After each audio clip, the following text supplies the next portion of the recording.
I mean, honestly, you've got three things you need to do and do well if you're listening as considering going to a course, right? Either as an instructor or as a student.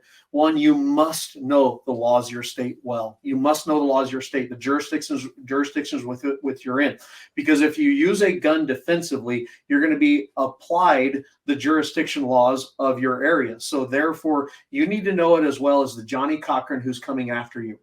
And you need to be ready for that day when that comes. So you must know your law very, very well.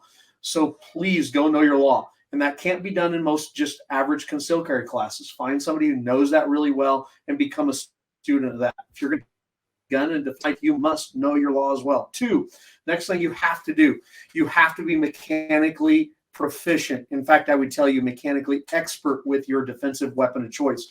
And in this case, let's say it's a handgun. Understand your handgun for the defensive law probably less than by lightning on an annual basis. So it's almost not going to happen to you. Yet we still have 1.5-ish to 2 million defensive gun uses a year as civilians out there. So though it's a very low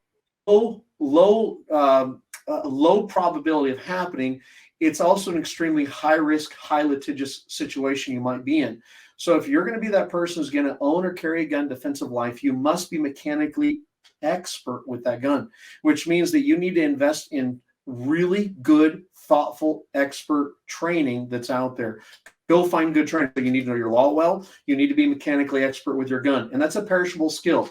So therefore, I'd tell you at least once, if not twice a year, go enroll yourself in a class with Memphis Beach. Right? Go enroll yourself in a class with Ninja over there on the screen called Laura Thorsight, or come to somebody like, I don't know, the Tim Therins, AJ Zito's, Scott Jedlinski's, Tom Givens, or maybe even Adam Winch, right? Go to those people, find the good ones out there and go to those people, because you have to keep that skill one good, and it must be all constantly updated. Three, the last thing you need to do, I would tell you as a defensive gun carrier, defensive owner, you need to prepare massive emotional, civil, financial, societal, and literally personal aftermath that's going to come if you use a gun. I've had to use guns in defensive life. I've seen it happen over and over as a cop. I can tell you the aftermath is just as important as knowing the law at the level of Johnny Cochran who's coming to get you. The aftermath is just as important, being good at it, as being expert level at the process, the mechanical process of shooting or handling a gun. Must have expertise in all three things. And what I think so often we do in the gun world is we teach guns decently to very well, but we don't teach very well the law side of it.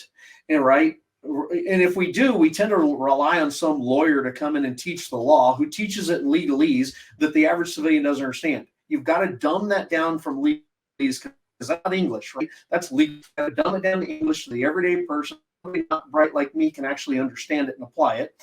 Right? Then okay, we teach guns well, but we don't teach oftentimes is preparing for the aftermath. You must, because I promise you, the second you use a gun defensively, your life will change. In litigious America, your life will change completely, radically. In fact, if you are married, and let's say, I don't know, you've been shacked up or married to that husband or that wife for 40 or something years, you have really 3 years likelihood of still staying married after that defensive gun use. Almost 80 to 90% of the time, you will lose that marriage because it changes you so much and it affects you so much on so many different levels of your life that people have not thought about and prepared for, that person who is married to you or loves you suddenly realizes that's not the person they signed up for, and that's not the person they used to know for the 20 or 10 years they've been together. And suddenly they want to find somebody else who's not as scarred or as damaged or has so many different concerns now that have changed because they simply had to defend their own life. So you must prepare for that massive civil, legal, financial, marital, social aftermath that's coming. And if you don't do those three things, know the law well, be mechanically proficient, expertly proficient with your gun, prepare for the massive aftermath that's coming. If you don't do those three things, I would tell you, with respect, as a gun carrier, you're stupid and foolish, right? Or maybe you just don't know. But now that you've heard Memphis's thing talking about this, you now know. Don't be the stupid and foolish. Prepare for those three things. And if you do that, the rest is in God's hands and your skill ability. And that's all you can trust in. So therefore, prepare for those three things. and do it well in advance. Absolutely. That's excellent for people to hear. I'm glad that you articulated that so well. Thank you.